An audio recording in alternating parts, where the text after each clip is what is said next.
സന്ധ്യാ ചിന്തകൾ episode number 6. യെഹെസ്കേൽ പ്രവാചകന്റെ പുസ്തകം 33-ാം അധ്യായത്തിൻ്റെ 22-ാം വാക്യം. ചാടിപ്പോയവൻ വരുന്നതിൻ്റെ തലേനാൾ വൈകുന്നേരം യഹോവയുടെ കൈ എൻ്റെ മേൽ വന്നു.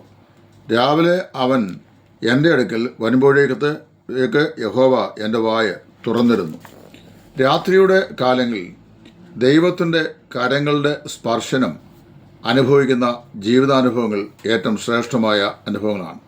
പ്രത്യേകിച്ച് കർത്താവിൽ നിന്ന് ബാലശിക്ഷ പ്രാപിക്കുക എന്ന് പറയുന്നത് വളരെ ഉത്തമമായിരിക്കുന്ന ഒരു ജീവിത അനുഭവമാണ്.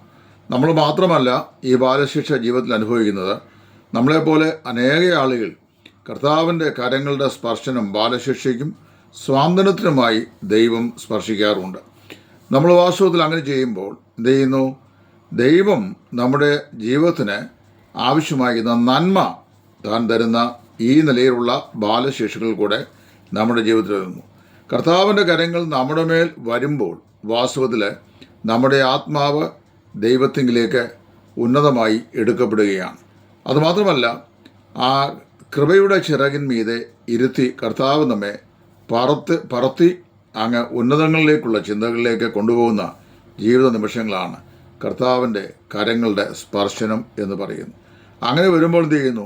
ഭൂമിയിലെ സകല സങ്കടങ്ങളും നമ്മൾ മറന്നു പോകുവാനും കർത്താവിലേക്ക് നമ്മുടെ ആത്മാക്കൾ ഉണർത്തപ്പെടുവാനും നാം സ്വർഗീയ ചിന്തകളിലേക്ക് ലയിക്കുവാനും പ്രശാന്തമായ ഒരു അന്തരീക്ഷത്തിൽ നിദ്രയിൽ ആയിരിക്കുവാനും ദൈവം നമ്മെ സഹായിക്കുന്നു.